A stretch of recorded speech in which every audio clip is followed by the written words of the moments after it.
Acompanhe comigo na leitura. Verso 26 e 27. O mistério que estava oculto dos séculos e das gerações, agora todavia se manifestou aos seus santos, aos quais Deus quis dar a conhecer qual seja a riqueza da glória desse mistério entre os gentios, isto é, Cristo em vós, a esperança da glória. Cristo em vós, a esperança da glória. Que mistério é esse? 1 Coríntios capítulo 2, verso 9, lá diz que o que olhos não viram, o que ouvidos não viram, o que jamais passou pela mente humana, é o que Deus tem preparado para aqueles que o amam. Aqui está, irmãos, a revelação desse mistério. Alguns costumam dizer que é a nova terra, só que na nova terra nós já fazemos sentido como vai ser, porque está escrito. Mas aqui, esse mistério é Cristo em nós.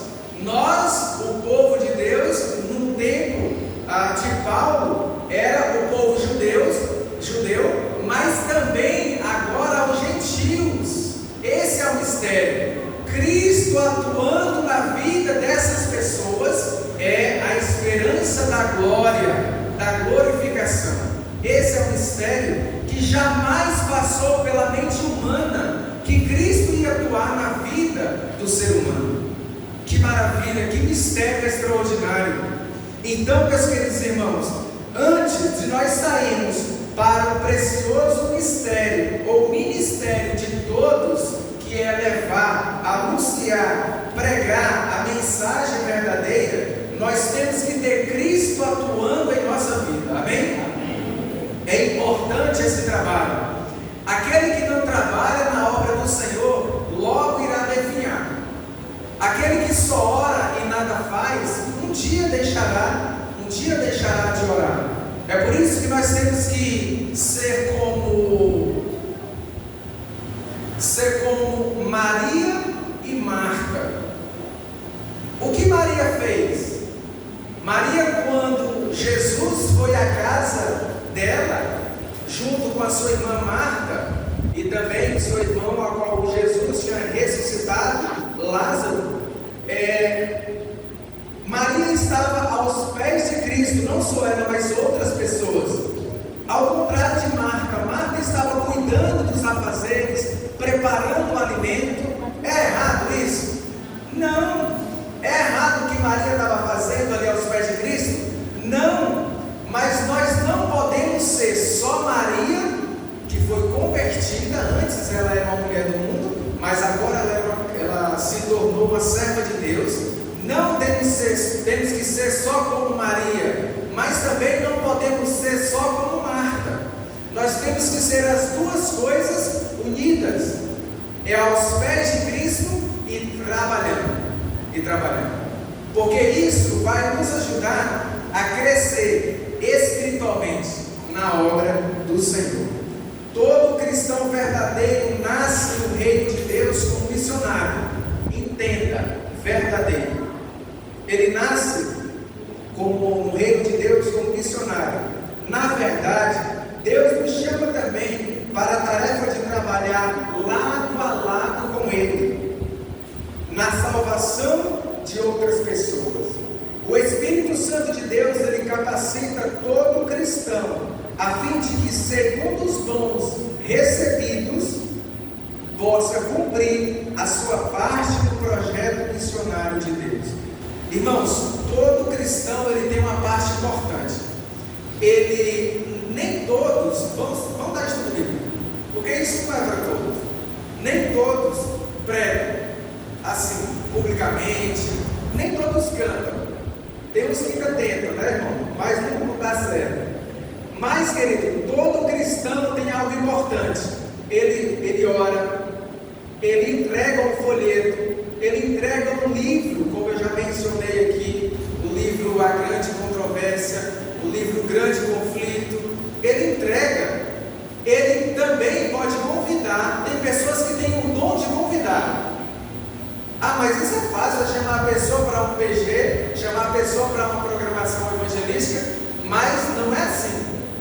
Tem pessoas que têm esse dom de cativar, de chamar, de atrair as pessoas. E isso é algo maravilhoso. Imagina se todos só cantassem. Quem ia pregar? Não é? Se todos então só fossem dar estudo bíblico, quem ia visitar, quem ia orar, quem ia, enfim. Então cada um de nós temos algo importante que Deus Ele quer trabalhar na nossa vida. Isso se chama dons espirituais. E é isso que Deus Ele quer para a nossa vida. É isso que, atuando em nossa vida, Ele vai transformar o nosso ser por completo. Amém? Mateus, no capítulo 5, versículo 13 e 14. O que, de acordo com a vontade de Jesus, nós devemos ser. Mateus 5, esse texto é conhecido. Mateus 5, versículo 13 e 14. O que nós devemos ser para Jesus? Velocidade bíblica. Quem encontrou, pode ler. Se o sal for insípido, o que há de salgar? Para nada mais preste, senão para se lançar fora e cuidar pelos homens. Vós sois a luz do mundo, não se pode esconder a cidade de ficar sem governo. Amém? O que Jesus quer que nós sejamos? Sal e luz, sal da terra. Eu já comi comida sem sal, não é bom. O sal é um dos temperos principais. Mas quando você come uma comida sem sal, ela fica insípida, ou seja, sem sabor, de nada mais presta. Mas, queridos, nós temos que ser o sal do mundo, a luz do mundo, o sal da terra.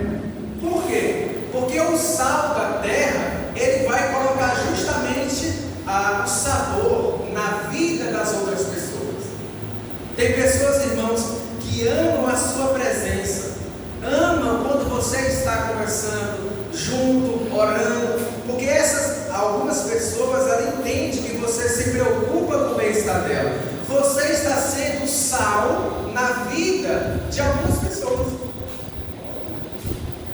A luz do mundo, por quê? Porque esse mundo está em trevas, e nós temos que refletir a luz de Jesus.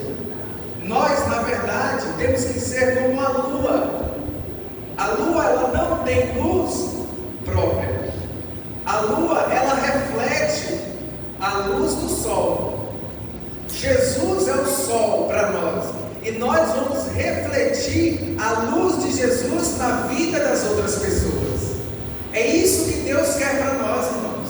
Mas para que eu possa refletir a luz de Jesus para outras pessoas, eu tenho que estar buscando esse Deus maravilhoso, esse Jesus Criador do céu e da terra.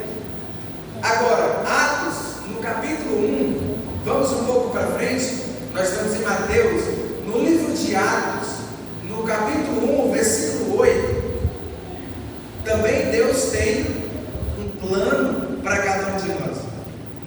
Ele tem um sonho para nós. Ele tem um ideal. Quando é que um cristão ele se torna luz e sal da terra? Atos, no capítulo 8, versículo 1, acompanhe comigo, diz assim: mas recebereis poder ao descer sobre vós o Espírito Santo, e sereis as minhas testemunhas em Jerusalém, como também a Judéia, a Samaria e até aos confins. Amém?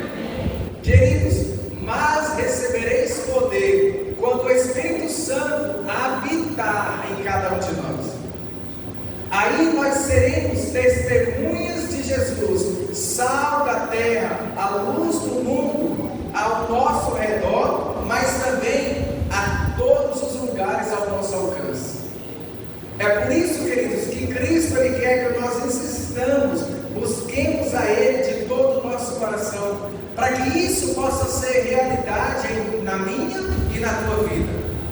Mas eu já tenho 70 anos, 60 anos, será que ainda eu posso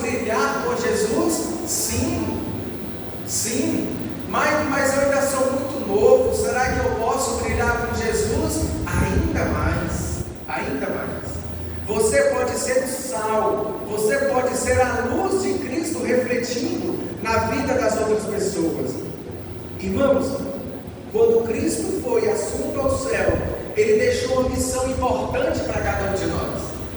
Ele disse o quê? Ide por todo mundo, pregai o verdadeiro evangelho a toda criatura, ensinando elas a guardar todas as coisas que vos tenho ordenado. E eis que estou convosco todos os dias até a consumação do século. Jesus, Ele não abandona aquele que o busca, aquele que o ama, aquele que insiste com Ele. É plano de Deus salvar a humanidade. Esse é o ideal. Mas Deus atua na humanidade através dos seus servos. Quantos de nós queremos ser servos de Jesus? Quantos de nós, de fato, almejamos ser a luz e o sal da terra, aqui nesse mundo escuro e tenebroso?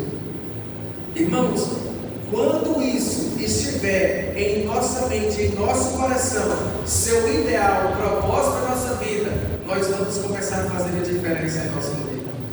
Nós vamos começar, irmãos, a ser pessoas diferentes. Nós vamos começar a ler a Bíblia e nós vamos compreender porque o Espírito Santo guia cada pessoa sincera.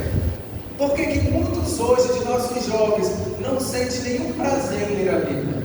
Porque estão viciados nos filmes, nas novelas, em coisas horríveis.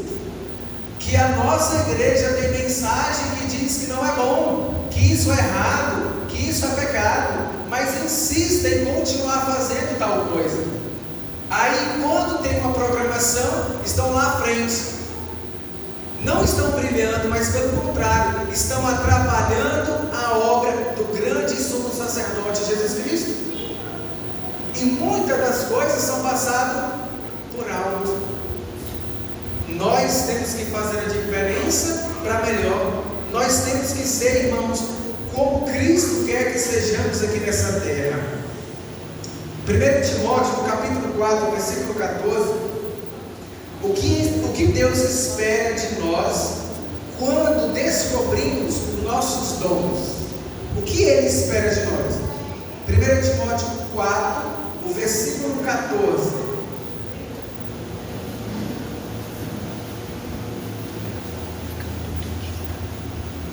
1 Timóteo 4, versículo 14, diz assim, amém? O verso 14 diz: não te faças negligentes para com o dom que há em ti, o qual te foi concedido, mediante profecia, com a imposição de mãos dos presbíteros. Ou seja, o que Deus quer de nós é que nós não sejamos negligentes quanto ao dom que Deus nos concede. Mas eu não sei qual é o meu dom. Busca a Deus, clama ao Senhor, para que Ele possa te declarar ou te conceder um dom, porque todos nós temos que ter um dom, para ser usado na obra de salvar pessoas do pecado, salvar pessoas das trevas e trazer para a maravilhosa luz de Cristo. Foi assim que Ele fez conosco, é assim que Ele quer fazer conosco. Ele quer nos tirar do poço de lama de pecado, de lama da escravidão do pecado. E Ele quer, queridos irmãos, nos conceder vida e vida em abundância. Mas existe uma condição. A única condição de termos vida é nos achegar aos pés de Jesus e ficar atento às suas palavras, atender o que Ele fala conosco através da sua palavra inspirada, o que Ele quer para a nossa vida.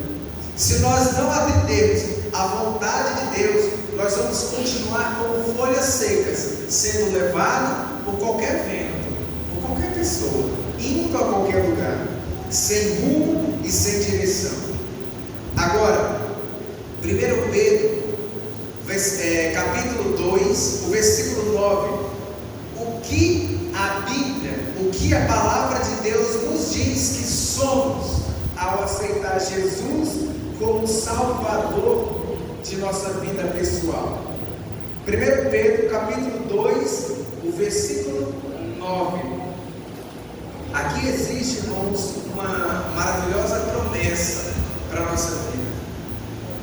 Olha essa bênção de Deus para nós. Amém? Diz assim: vós, porém, sois raça eleita, sacerdócio real, nação santa, povo de propriedade exclusiva de Deus, a fim de proclamardes as virtudes daquele que vos chamou das trevas para a sua. Amém? Jesus, Ele nos chamou das trevas para a sua maravilhosa luz. Ele quer nos tirar das trevas para a luz, e a luz é ao seu lado. Ele é a luz, Ele é o sol da justiça. Por isso, aqueles que têm Cristo no coração é nação santa, povo de propriedade exclusiva, sacerdócio real. E eu já vi muitas pessoas usando esse verso em nossas igrejas como se todos fossem nação santa, como se todos que estivessem dentro da igreja fossem sacerdócio real, como se todos que estivessem dentro da igreja foram pessoas que têm Jesus. Não, aqui está se referindo para as pessoas que têm Jesus, nação santa, povo de propriedade exclusiva de Deus, a fim de proclamar as verdades de Deus, para tirar, irmãos, pessoas das trevas e trazer para a maravilhosa luz. Às vezes, nós queremos levar um evangelho, Jesus, para as outras pessoas, mas será que nós não estamos carecendo de Jesus? Será que nós não somos o primeiro que necessitamos desse Cristo em nossa vida? Porque Jesus, Ele quer transformar a nossa vida. Mas se nós continuamos do mesmo jeito de antes, isso significa que nós não temos Jesus.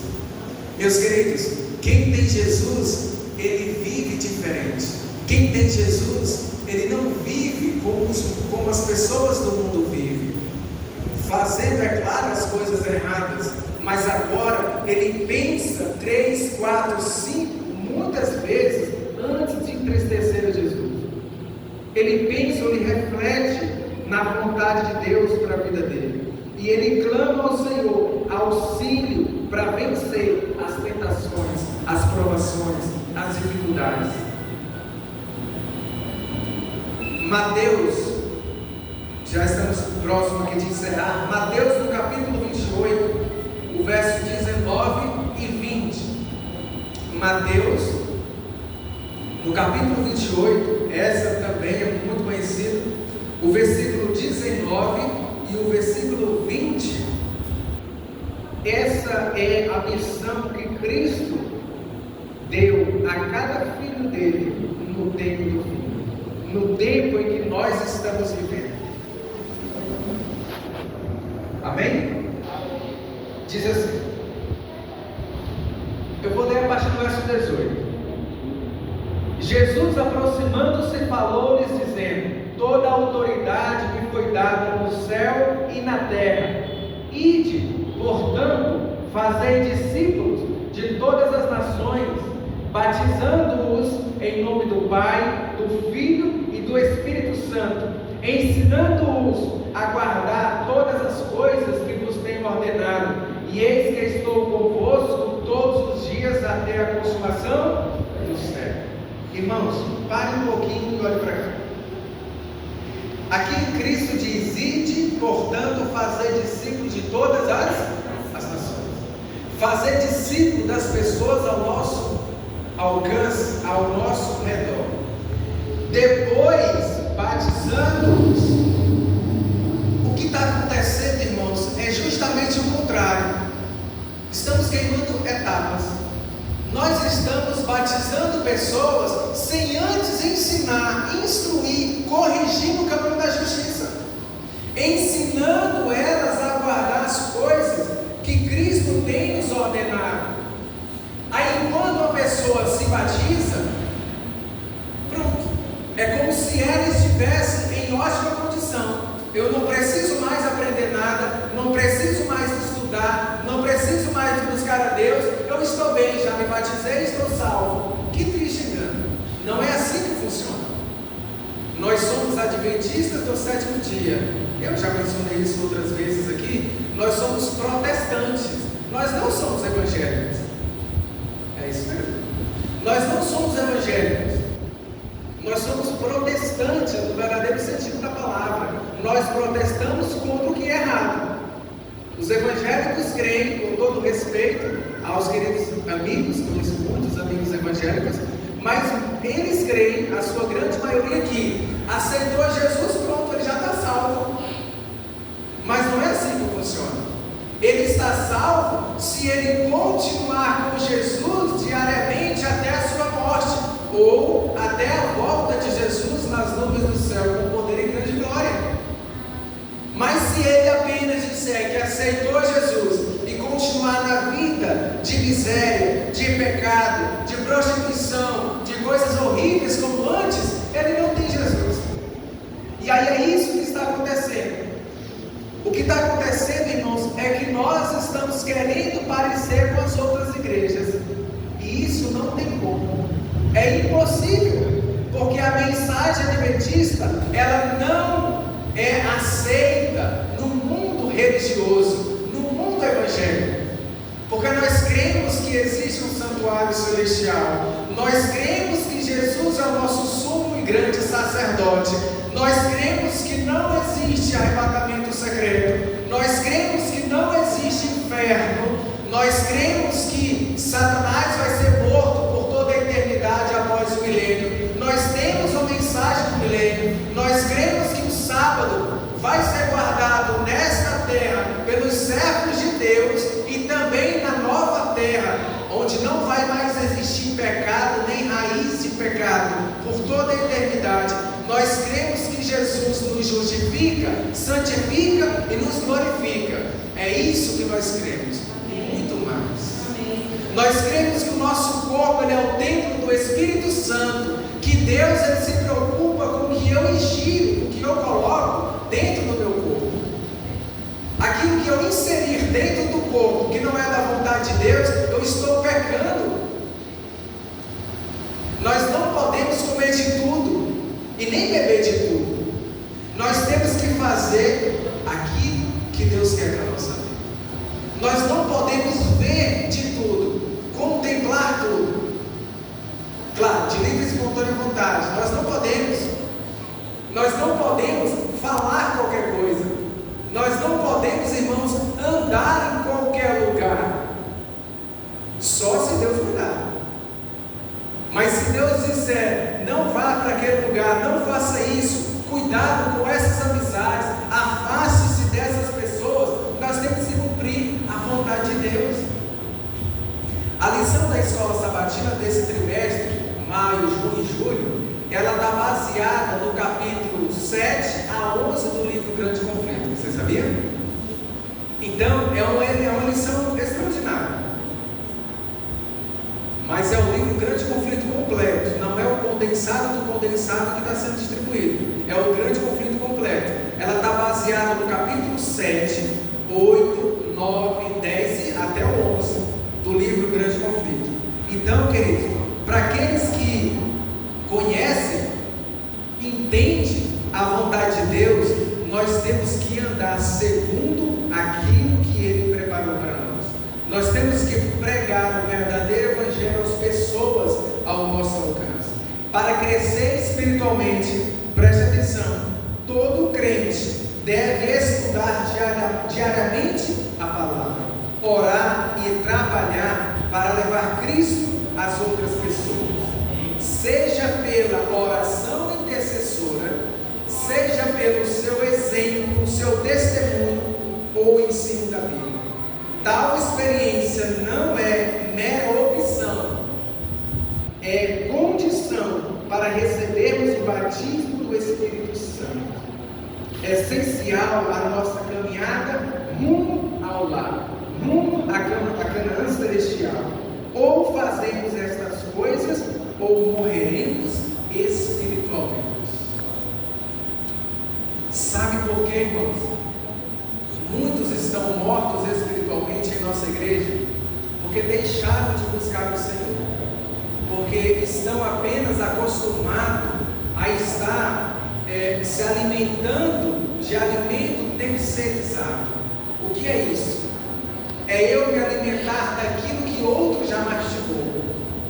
Não é errado nós ouvirmos uma mensagem, um sermão de um homem de Deus, o pastor Samuel Ramos, de um homem de Deus, o pastor Walter Leite. Não é errado também ouvir uma mensagem de uma serva de Deus, a Maísa Ribeiro, de uma serva de Deus, a irmã Carol. Não é, Carol? Você pode colocar no YouTube, você vai ver mensagens extraordinárias. Não é errado, mas que isso não venha a ser só isso em nossa vida, possa ser isso e outras coisas. Quando nós buscamos a Deus por si só e vamos à fonte, pessoalmente, Jesus nos atende e Ele, queridos, Ele supre as nossas necessidades, Ele supre as nossas deficiências. Então nós iremos ser transformados, irmãos, de glória em glória, à semelhança de Cristo. Como está a nossa vida? Estamos trabalhando demais, ao passo que no sábado nós estamos ali cochilando.